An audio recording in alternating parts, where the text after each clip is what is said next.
Melanjutkan kembali kajian kitab tafsir Al-Aisar atau Aisar Tafasir untuk surat Ali Imran. Kita akan memulai pada pagi hari ini insyaallah ayat ke-37 dari surat Ali Imran. Setelah sebelumnya kita membahas ayat 33 sampai 36 yang itu kisah singkat tentang keluarganya Imran, atau dua ayat tentang istrinya Imran. Imran yang dimaksud di sini adalah Imran suaminya Hanna, bapaknya Maryam. Yang kemudian istrinya Imran itu ketika hamil bernazar agar anak yang ada di perutnya kelak menjadi seorang muharrar, yaitu seorang ahli ibadah yang menjaga, membersihkan, mengurus masjid atau rumah ibadah. Harapannya tentu laki-laki, tetapi Allah Subhanahu wa taala merezekikan beliau anak perempuan. Walaysa dzakaru kal untha, yang mana anak laki-laki dan perempuan itu berbeda. Di zaman itu orang-orang yang mengurus rumah ibadah laki-laki bukan perempuan. Maka ini agak sedikit bertentangan dengan keinginan ibunya Maryam. Ternyata yang keluar perempuan. Maka dinamakanlah putrinya itu dengan Maryam, yang artinya khadimatullah. Khadimatullah. Khadimah itu pembantu yang berkhidmat kepada Allah. Jadi kalau ada perempuan bernama Maryam, artinya adalah perempuan yang berkhidmat kepada Allah, yaitu mendedikasikan dirinya kepada Allah. Itu arti dari Maryam, ya. Sayangnya sekarang Maryam jadi nama roti, ya. Sayangnya, ya, jadi roti Maryam, ya. Nah kemudian ibunya Siti Maryam ini berkata, wa inni u'idzuha bika wa dzurriyyataha minasyaitonir rajim. Dan aku dan saya memohon perlindungan kepada Engkau ya Allah untuknya, untuk Maryam, untuk yang ada di perutnya ini, wa dzurriyyataha, dan zurriyahnya, yaitu keturunannya kelak dari syaitan ar-rajim. Maksudnya di sini dengan tafsiran dari Nabi SAW, tidaklah suatu bayi yang terlahir melainkan dia dalam keadaan menangis karena diganggu oleh syaitan, kecuali dua, yaitu Maryam dan anaknya Isa bin Maryam, kecuali dua. Nah itu udah berlalu, ya. Yang kemudian karena tetap ibunda ini, yaitu Siti Hanna, ingin mendedikasikan anaknya kepada rumah ibadah agar menetap di sana, kemudian dititipkannya lah ketika itu orang-orang atau rahib-rahib atau ulama yang ada di rumah ibadah sekitar itu. Di antaranya ada Zakaria, Nabi Zakaria, seorang nabi dan seorang rasul yang menetap di rumah ibadah dan mengurusnya. Dan Nabi Zakaria memiliki istri. Istrinya itu saudaranya Hanna, saudarinya Hanna maksudnya, ya, saudaraan. Berarti ini ke apa namanya? Maryam dititipkan ke bibi, ya, seperti itu, ya. Tapi lebih ke Nabi Zakaria karena ditinggal di dalam rumah ibadah. Dan Siti Maryam kemudian sedari kecil Nabi Zakaria, karena diasuh oleh Nabi Zakaria sejak setelah lahirnya itu. Dan bapaknya Maryam yaitu Imran wafat ketika Maryam masih di dalam perut ibunya, yaitu Hana. Nah, Nabi Zakaria pun dihikayatkan menyewa seorang ibu penyusu. Ya, karena bukan ibundanya yang menyusuinya, karena sudah ada di dalam rumah ibadah. Maka disusui oleh seorang ibu susu sewaan. Ya. Sampai kemudian membesarlah, tumbuhlah. Nah, di sini kita lanjut di ayat ke-37. Kata Allah Azza wa Jalla, "Fataqabbalaha rabbuha biqabulin hasan." Maka dia, yaitu Allah, taqabbalaha rabbuha yaitu Rabbnya ibunda Maryam atau istrinya Imran, itu menerima Siti Maryam dengan penerimaan yang baik. Jadi seperti ini anak dihibahkan kepada Allah. Ya Allah, ini anak saya didedikasikan untuk engkau. Maka seperti menghibahkan kepada Allah Ta'ala, menyerahkan anak ini kepada Allah untuk fokus ibadah dan mengurus masjid. Ya, maka Allah menerima hal tersebut. Wa ambataha nabatan hasana, dan Allah pun membesarkan dia, yaitu Siti Maryam, dengan pertumbuhan yang baik. Di sini para ulama yang mereka menafsirkan beragam tafsiran untuk pertumbuhan yang baik, ya, dengan macam-macam tafsir.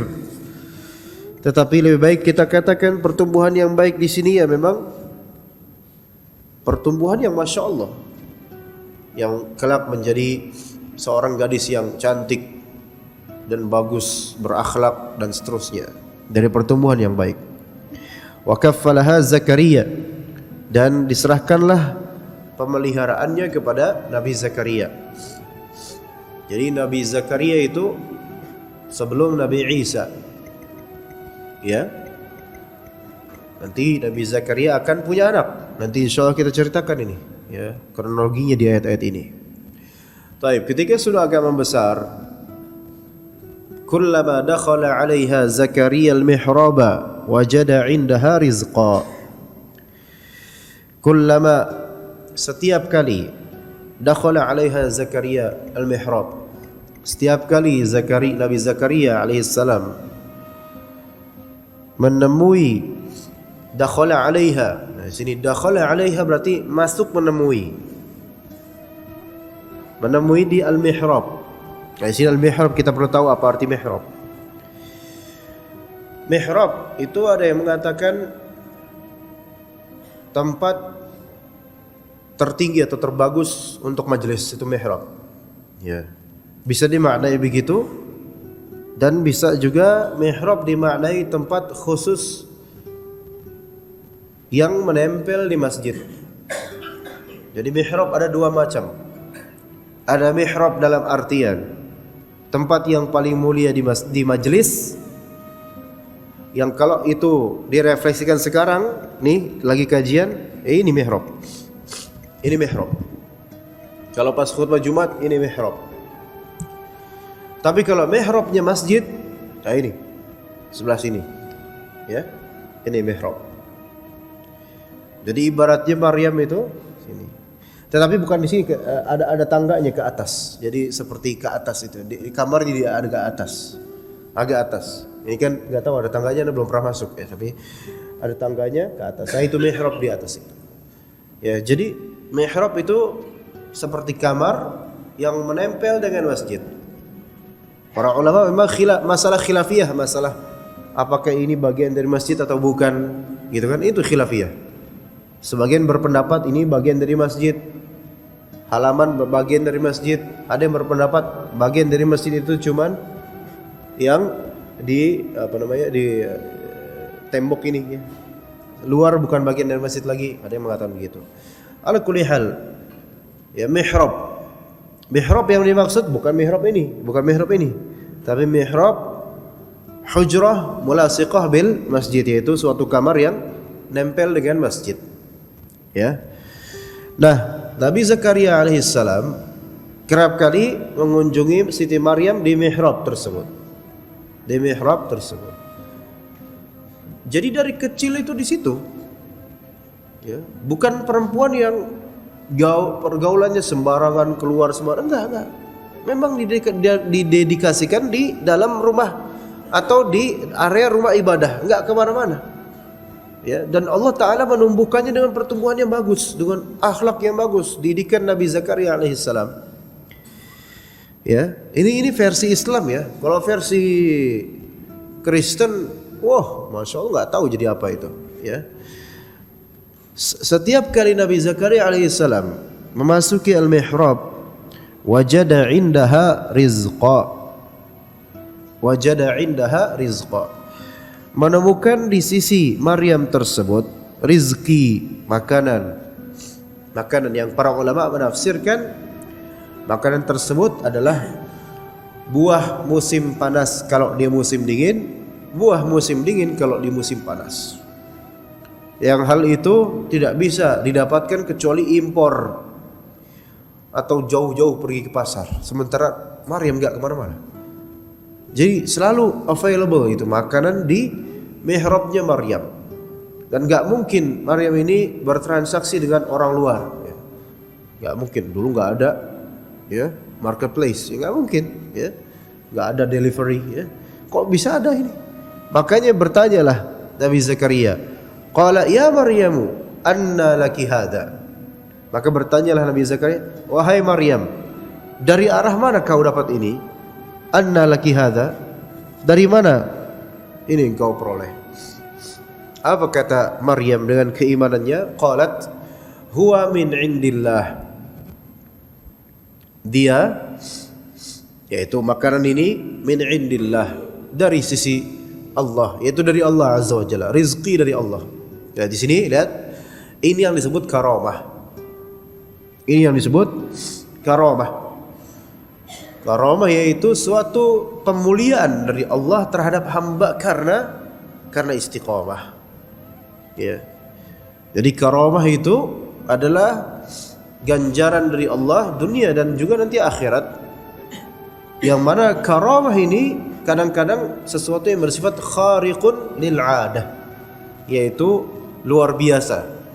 Tidak khariqun lil 'adah itu apa Indonesianya? Luar biasa benar ya. Ya udahlah, luar biasa ya. Di luar kebiasaan. Kadang-kadang enggak masuk logika. Ya. Itu khariqun lil 'adah. Seperti antum jalan enggak kelihatan sama musuh. Ini kan luar biasa. Antum enggak pakai jampe-jampe. Tapi karena ketakwaan, Allah Ta'ala menyelamatkan antum dari musuh dengan cara apa? Membuat musuh-musuh itu terbutakan pandangannya. Ini karamah. Ya begitu ya. Dan karamah bagi orang yang benar itu bukan hal yang dicari. Yang dicari adalah istiqomahnya. Orang benar itu nyari istiqomah. Karamah itu dari Allah udah. Enggak dia cari karamah supaya diagungkan manusia, supaya dianggap hebat, supaya dianggap bisa terbang, supaya dianggap sakti, supaya dianggap keramat, enggak. Itu orang-orang menyimpang, orang-orang ria itu kayak gitu. Pengen diakui manusia tapi dengan agama, ya nggak benar ya. Ya karamah, termasuk karamah juga orang bisa apa? Tenaganya untuk ibadah itu betul-betul kuat, karamah. Ya, nah ini termasuk karamah, sesuatu yang di luar logika.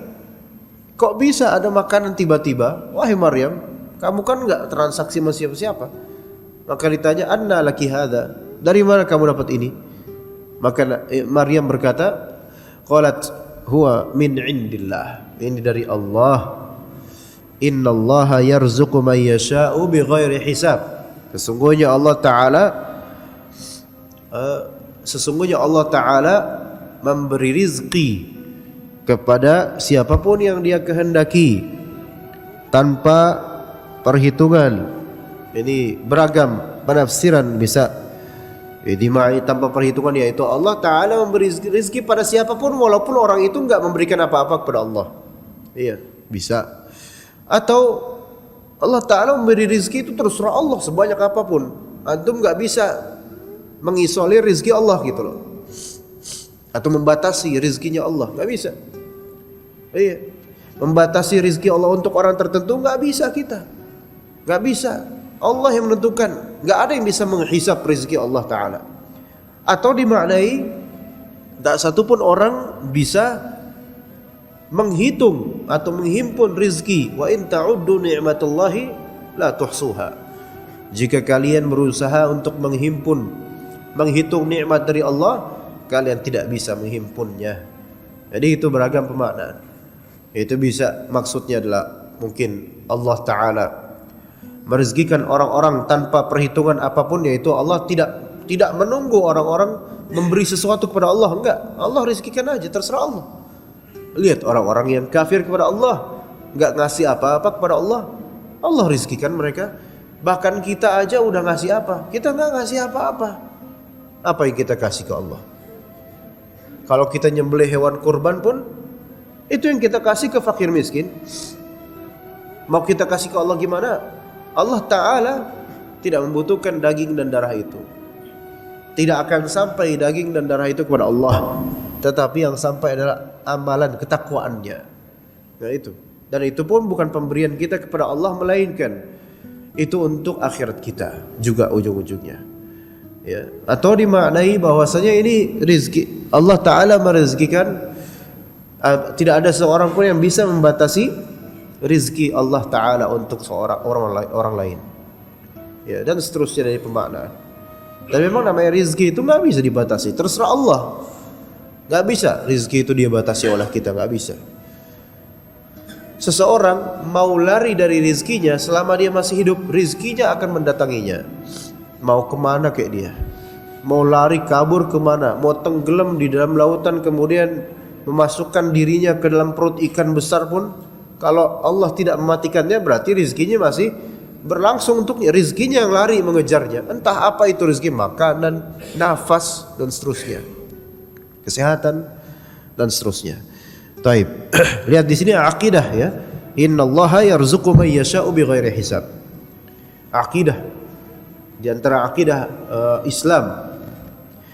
Nah, kemudian melihat keluar biasaan ini ya. Karomah keluar biasaan yang ada pada Maryam ya. Maka Nabi Zakaria pun kemudian merenung, berfikir. Nah, di sini katakan hunalika da'a Zakaria rabbah. Maka selagi atau setelah Nabi Zakaria alaihissalam melihat karamah yang Allah berikan kepada Maryam, maka beliau pun, Nabi Zakaria, salah seorang Nabi Bani Israel dan Rasul mereka, da'a Zakaria rabbah. Nabi Zakaria memohon kepada Rabbnya. Ternyata Nabi Zakaria ketika itu, wallahu alam, belum punya anak. Nah gitu, belum punya anak. Maka Nabi Zakaria pun meminta, qala Rabbi habli min ladunka dzurriyyatan thayyibah innaka sami'ud du'a. Maka berkatalah Nabi Zakaria alaihissalam, Rabbi ya Rabb, habli, hibahkanlah kepada saya, berikanlah kepada saya, min ladunka, dari engkau ya Allah, dzurriyyatan thayyibah. Dzurriyyah itu adalah keturunan, thayyibah yang baik, keturunan yang baik. Minta keturunan yang baik dari Allah Azza wa Jalla. Innaka sami'ud du'a, sesungguhnya engkau maha mendengar doa. Lihat di sini, di dalam doa ini pertama menyebutkan Rabbi, yaitu ya Rabb, memanggil nama Allah, dan pada endingnya menegaskan kekuasaan, menegaskan salah satu nama dan sifat Allah, yaitu Sami'ud du'a. Itu bagus kalimat-kalimat seperti untuk doa. Misalnya, ya Allah, berikanlah saya rezeki yang banyak, sesungguhnya engkau maha pemberi rezeki. Ya, itu bagus tuh doa seperti itu. Doanya para nabi modelnya, formatnya rata-rata seperti itu. Baik dengan ya Rabb atau Allahumma atau Rabbana atau Rabbi dan seterusnya. Ya, jadi memintalah Nabi Zakaria alaihissalam kepada Allah Azza wa Jalla, yaitu minta anak, karena beliau belum punya anak, melihat anak besan, anaknya ipar ya, anaknya ipar ya. Wah, ini masya Allah ya. Nah, kita kalau misalnya pun maaf belum punya anak Pak, ngelihat anak orang kadang cemburu, iri, pengen punya anak. Ngelihat orang lain punya cucu, pengen punya cucu. Apalagi cucu orang tuh bagus, pengen punya cucu kayak gitu. Tapi gimana, masa mau kita culik ya? Gak mungkin. Nah, ini Nabi Zakaria ini, Siti Maryam sudah ada di bawah asuhannya, tapi beliau pengen punya sendiri. Ya emang itu manusia. Seanak-anaknya anak orang, ya itu anak orang, bukan anak saya, gitu kan? Ya Allah, saya pengen punya anak saya ya Allah. Ya. Kemudian berikutnya ayat seterusnya, fanadathul malaikatu wa huwa qa'imun yusalli fil mihrab. Maka kemudian para malaikat pun malaikat memanggilnya. Ya, di sini memanggilnya mungkin wallahu alam tidak dengan penampakan gitu malaikatnya. Wallahu alam bagaimana caranya. Para malaikat pun memanggilnya. Wa huwa qa'imun yusalli fil mihrab. Dan ketika itu Nabi Zakaria sedang berdiri. Yusalli, salat fil mihrab, di mihrab ya. Sedang salat, dipanggil, diserukan kepadanya dengan kalimat annallaha yubashshiruka bi Yahya musaddiqan bi kalimati minallah wa sayyidan wa hasura wa nabiyyan minas salihin. Masyaallah, bahwasanya Allah Ta'ala memberimu kabar gembira bi Yahya, berupa Yahya. Nah, namanya sudah disegel tuh, namanya Yahya dan tidak ada kamu. Ini kabar gembira, Masya Allah. Yahya namanya. Kalau versi Ibrania, Johana. Ya, Johana. Johan atau Johan itu Yahya. Yohanes, ya. Yahya itu. Pak Yahya, ya Pak Yahya di sini kalau jadi orang barat Johan, iya, Jo panggilnya, ya. Pak Jo, ya gitu kan, Johan. Yahya itu. Iya. Ustadz Abu Yahya, Abu Johan, Masya Allah, gitu kan. Apa arti Yahya? Yahya dimaknai menghidupkan. Jadi ada sisi hayat. Yahya seperti menghidupkan. Ini khilaf di antara ulama pemaknaannya, tetapi sebagian ulama menafsirkan yaitu yang menghidupkan orang-orang dengan ilmu, ya. Jadi namanya sudah dikasih tahu, ya. Dan kemudian disifati dengan 4 sifat, Masya Allah. Disifati dengan 4 sifat.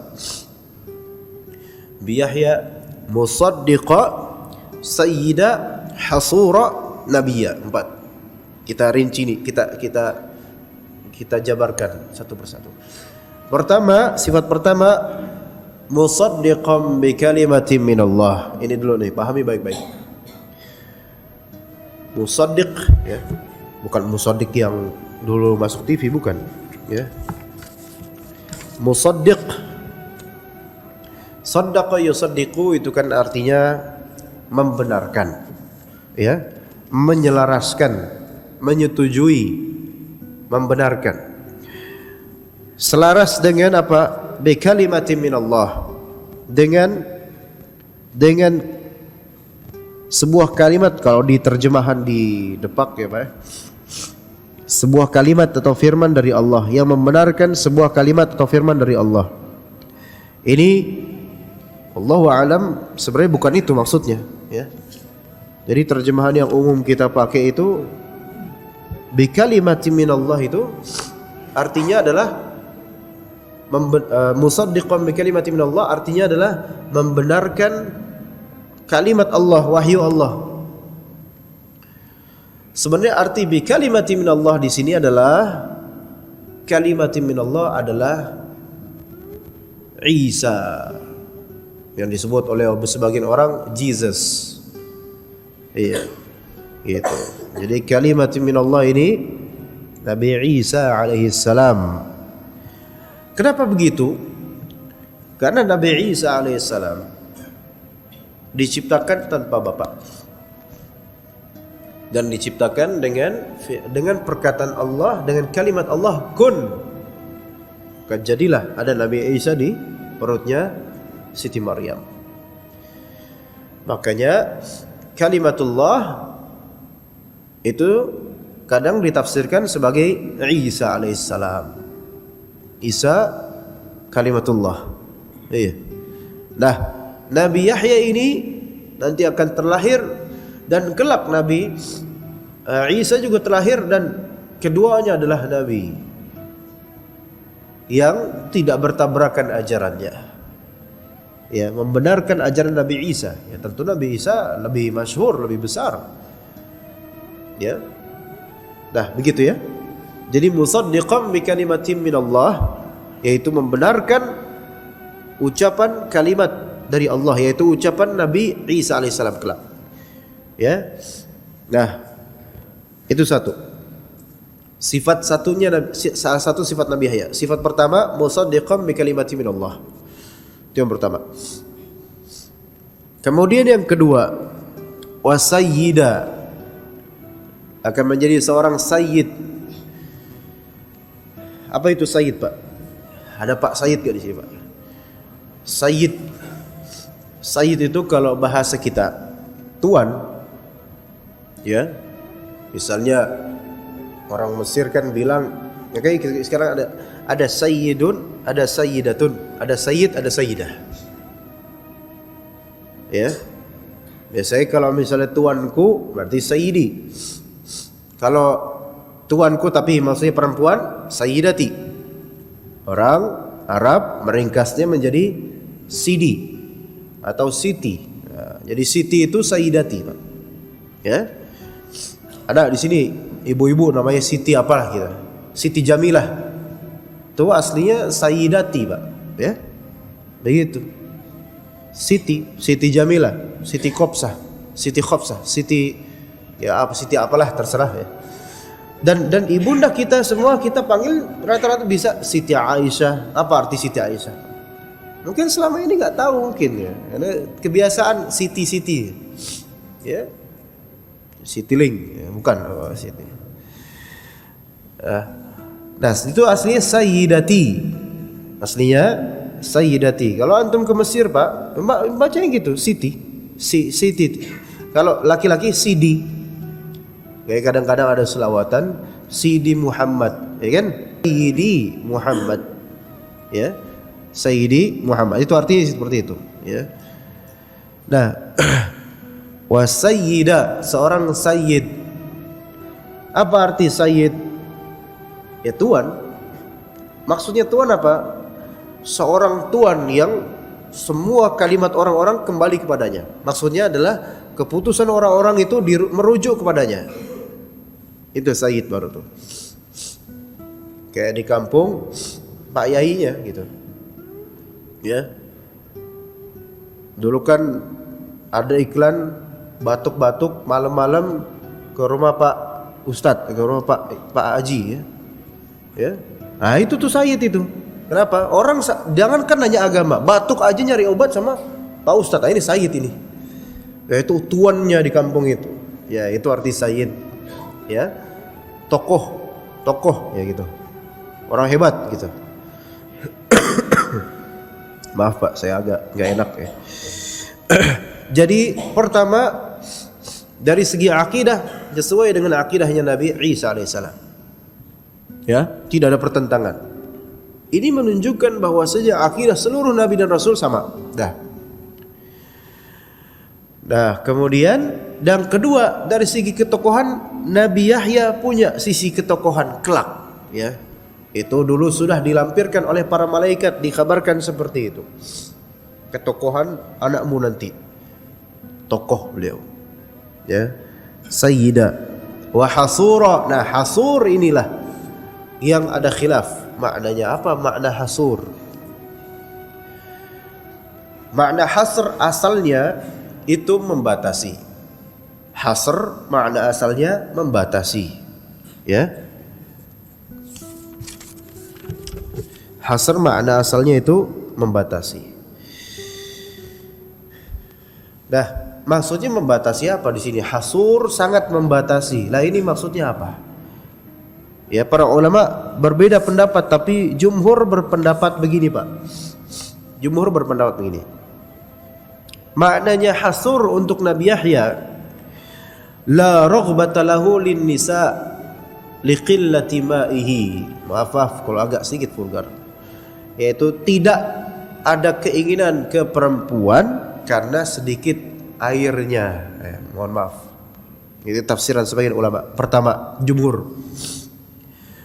Hasur di sini berarti membatasi dirinya dari hubungan seksual. Maksudnya membatasi dirinya dari syahwat ke perempuan.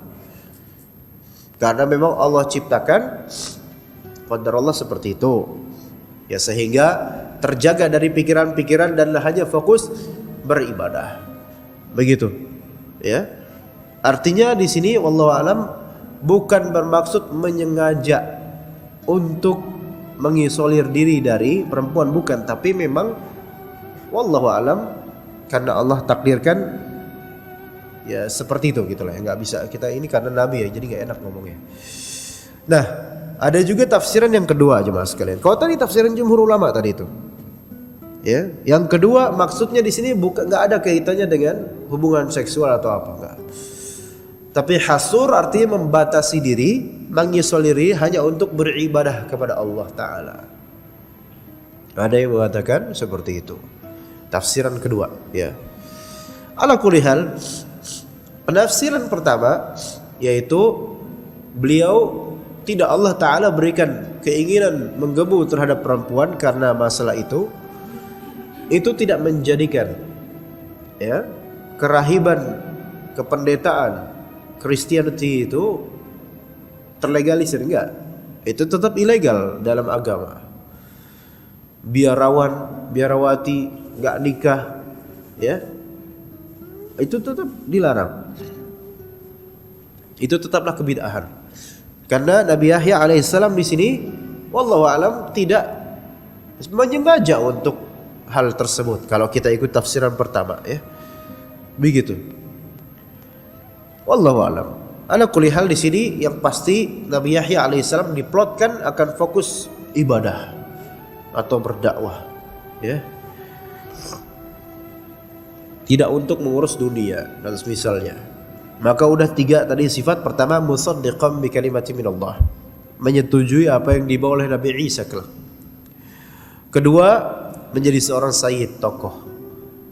Ketiga, hasur, yaitu fokus ibadah. Dan kemudian yang keempat, wa nabiyya minas salihin, dan tergolong seorang nabi di antara orang-orang saleh. Seorang nabi di antara orang-orang saleh. Ini yang kemudian mungkin para ulama menjadikan Nabi Yahya itu nabi bukan rasul. Kenapa? Karena sampingnya semua orang udah soleh. Kalau rasul itu rasul utusan, ya. Biasa diutus ketika orang-orang udah mulai rusak tuh baru jadi datang rasul. Nah, gitu. Ya. Ketika diwartakan seperti itu kepada Nabi Zakaria melalui malaikat, melalui bisikan atau perkataan malaikat kepada Nabi Zakaria ketika lagi salat di mihrab, maka Nabi Zakaria pun nanyanya ke siapa? Enggak ke malaikat. Malaikat, enggak. Kita enggak bisa bertanya ke siapapun yang gaib kecuali kepada Allah. Kalau bertanya kepada jin bisa sebenarnya, tapi enggak bagus, ya. Jadinya syirik takutnya nanti. Nah, di sini Nabi Zakaria bertanya kepada Allah. Qala Rabbi anna yakunu li ghulam. Ya Rabb, bagaimana bisa saya mendapat anak? Tuh lihat, Nabi Zakaria itu berharap dapat anak. Pas diberitakan kabar gembira, di sini ada keraguan. Bukan ragu terhadap Allah, bukan gimana, bukan, tapi gini loh logikanya, ya Allah. Mana bisa saya dapat anak wa qad balaghaniyal kibar, sedangkan saya sudah sangat tua. Itu satu. Ya, kadang orang sudah tua itu udah putus harapan punya anak lagi. Wa qad balaghaniyal kibar. Satu. Yang kedua, wa imraati aqir, dan istri saya mandul. Nah ini kan udah double ketidakmungkinan. Sayanya udah tua, istri saya mandul lagi, gimana? Ya. Maka kemudian Allah Ta'ala berfirman, qal kadzalikallahu yaf'alu ma yasha. Begitulah Allah Ta'ala, terserah Allah Ta'ala berbuat apa yang Allah Ta'ala kehendaki. Yaf'alu ma yasha. Coba lihat di sini ya kawan. Ya. Maka tidak ada keputusasaan ini. Jangan putus asa.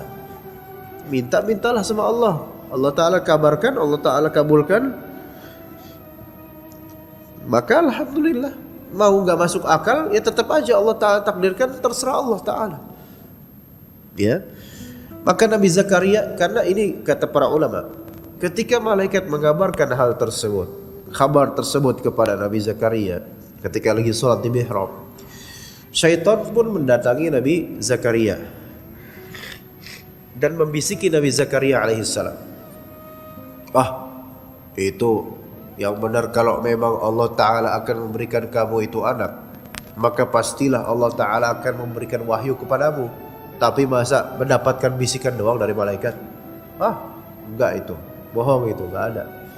Di sini mulai Nabi Zakaria ingin apa? Memastikan betul-betul bahwasanya apa yang diwartakan itu betul. Maka Nabi Zakaria ingin memastikan dengan mengatakan, qal rabbi ja'alli ayah. Ya Rabb, ya Allah, berilah saya suatu pertanda bahwasanya benar itu, ya, saya bakal punya anak. Maka kata Allah, qal ayatuka alla tukalliman nasa thalathata ayyamin illa ramza. Tandanya bagimu adalah engkau tidak bisa berbicara dengan manusia selama 3 hari kecuali dengan isyarat tangan atau kepala.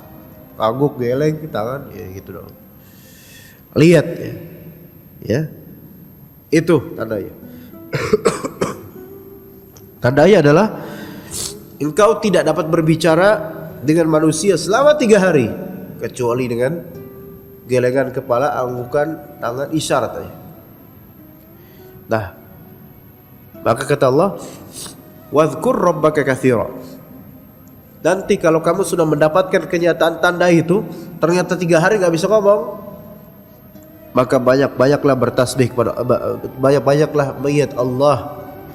Wasabbih bil 'ashyi wal ibkar, dan bertasbihlah, memujilah pada waktu petang dan pagi hari. Karena mendapatkan tanda yang pasti dari Allah, gak mungkin dari setan ini. Ya. Nah, sampai ayat itu saja ya ikhwan, bapak-bapak dan ibu-ibu. Nah, di sini lihat pelajarannya besar sekali jemaah sekalian. Berusia tua dan kemudian istrinya mandul. Gimana tuh? Udah suaminya tua, istri mandul pula. Itu kan ya dokter mana kayak gini mah gak ada harapan Pak. Gak ada harapan bagi sampean. Allah Ta'ala terserah Allah. Maka di sini bagi yang maaf belum punya anak usia berapapun, maka itu semua kehendak Allah. Dan kalau Allah kehendaki sampean, Pak, misal sampean udah 50 tahun belum punya anak, tapi dan udah beristri ya, bukan belum punya anak, belum punya istri ya wajar lah ya. Belum punya anak, udah nikah 30 tahun, ya nikah muda tapi nggak punya anak. Iya. Nah, itu sebenarnya kalau udah 30 tahun nikah nggak punya anak, disarankan ya poligami ya, biar punya anak, biar ngebuktiin juga ya siapa nih gitu. Ternyata udah poligami nggak punya anak juga, buktiin lagi berikutnya, nambah lagi ya sampai istri 3 tetap nggak punya anak ya, masya Allah ya. Ada seorang ustadz ya, istri pertama nggak beranak, kemudian istri kedua, istri ketiga punya anak tapi nggak tahu itu anak karena istri janda atau gimana nggak tahu. Pokoknya alhamdulillah akhirnya punya anak. Begitu, ya. Jadi jangan mikir terus nggak beranak nih gitu. Jangan mikir gitu terus. Mikir kemudian bagaimana caranya untuk mendapatkan anak. Tapi tidak dengan cara adopsi atau apa namanya yang sperma di bayi bayi tabung. Enggak cara gitu. Ya. Nah, ini kan zaman dulu ya, perempuan nggak banyak ya. Kok sekarang banyak banget ya. Sekarang ngejar-ngejar bahkan ya. Jadi jangan sia-siakan ya gitu kan.